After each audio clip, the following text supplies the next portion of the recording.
Hello, Alex Peters. How are you? I'm doing great, James. How about yourself? I am good. So we've got the February market update.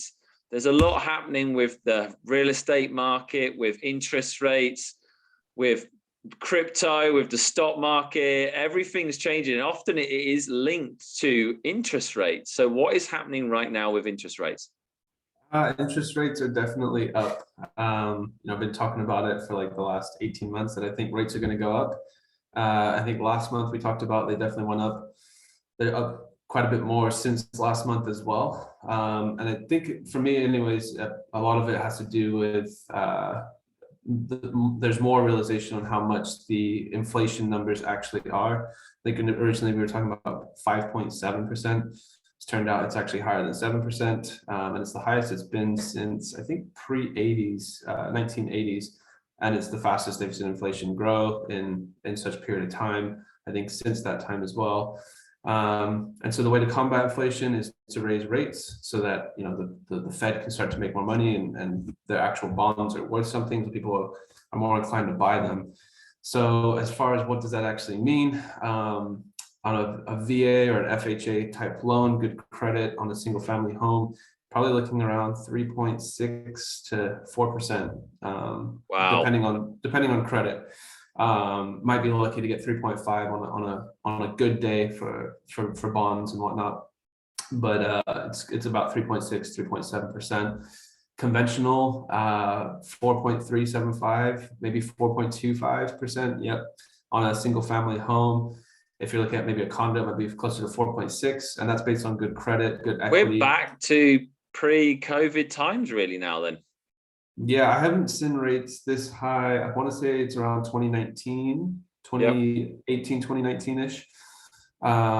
It's still historically low. It's still extremely low if you want to compare to the mid 2000s, the 90s, all that. But obviously house prices are a lot higher now. High balance loans, so loan sizes above 650,000. I'm showing a rate of about 4.125, but you do have to pay like around a point to get that. And then jumbos, they can be anywhere from the high threes to the mid fours. Jumbos are really specific to credit score, property location, loan to value, down payment percentage, all of that. So it's kind of a big bandwidth, but like I said, it really just depends on how much you're putting down. So anywhere from about 3.8 up to 4.5% for good credit on a jumbo. So looking back from a month ago, it's about 0.5% higher than a month ago. Looking back 2 months, it's almost 1.5% higher than 2 months ago. I don't like to be the Mr. Doom and Gloom. So what's the bright side of this is we've talked about when rates go up that we should see some form of like a slowdown as far as the number of transactions that are happening, which would mean that the more homes available for sale, there will be more homes available for sale, excuse me, days on market will be longer, and the buyers will have more negotiation power. Not seeing it quite yet. Inventory is still super low.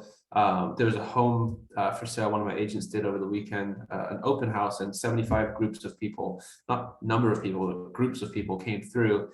And so that's just telling me like the demand is still extremely high and inventory numbers are still pretty low. But as rates stay where they are, if they start to even trickle up a little bit, I think we'll start to see in a few months those numbers start to change. More listings coming on, those listings staying on for longer, and then the buyers actually having a little bit more negotiation power.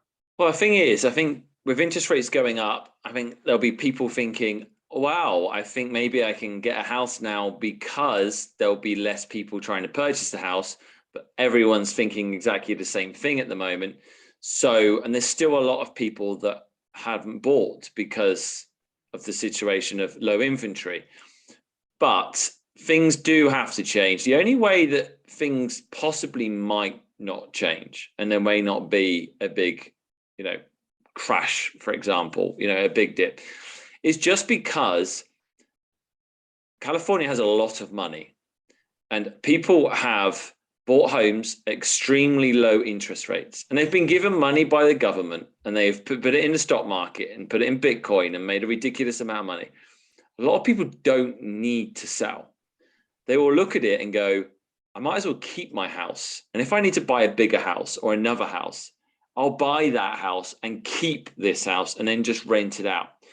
So it really wouldn't surprise me if the inventory levels don't go through the roof and we don't start seeing every home for sale, because I think people will start keeping it. But that won't necessarily happen over the whole country. There's obviously areas around the country where people don't have the same amount of money. Those areas will start dropping, and eventually it will be a trickle down effect too. But I got a feeling it's going to take a bit longer to implement itself in California, and then vice versa. When we look back to when interest rates dipped, did everyone go out and buy homes the very next day? No, because no one knew what the situation was going to be. I think right now it's the same, but the opposite in regards to, I don't think we're going to have an instant situation. I think it's probably going to take a little bit of time. So like we'll see what happens. Yeah, whenever anything changes, like a big paradigm shift, that takes a little while for dust to settle, type thing. So I completely agree with you. I just think it's going to take, like you said, it's going to take a few more months to see any kind of shift. And a lot of what you said is exactly what I've been telling people as well. Is a majority of people have refinanced down to these, low 3, high 2% interest rates. They're not going to want to move or sell. A lot of people are reaching out to me right now to access their equity. And when I tell them, rates are in the 4s, they're like, no, I don't want to refinance, but they're open to doing second line equity loan, HELOCs or home equity loans. And then they're using those funds to potentially look for investment properties as well. So we're seeing a lot of that. There's a huge demand for short-term rentals as well. I'm getting a lot of inquiries about, hey, I want to buy a house and use it for Airbnb. A lot of different scenarios on how to accomplish that. We have a loan that we can help you get qualified if you have no income. If you're self-employed, you write all your income off. We basically just look at the actual property. What would it rent for? What is the debt of the property? And we qualify you based off of that. So you can have no income and qualify. And as long as you've got 20% down to buy an investment property, I'm getting a lot of inquiries about that right now. Cool. So yeah, I mean, people are still going to be buying homes. People, whatever happens, people move. So there's always going to be properties, whether it's a pandemic or out of pandemic, whether interest rates are at 15% or at 3%. People are always going to be moving home. There's always going to be opportunities out there.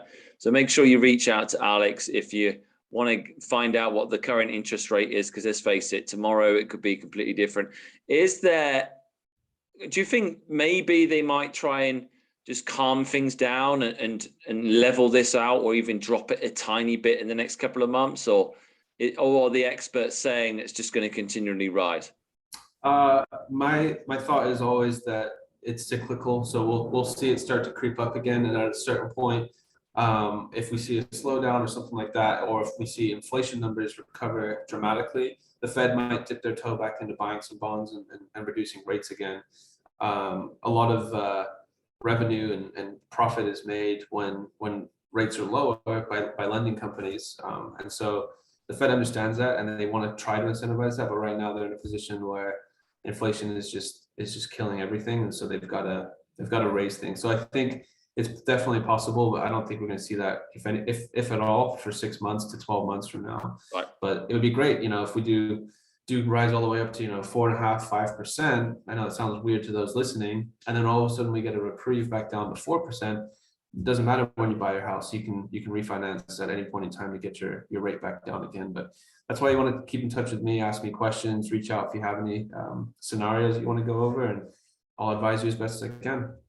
Brilliant. Thanks for your time, Alex, and I'll chat to you again in March. Cheers. Thanks, James. Have a good one. Have a good one.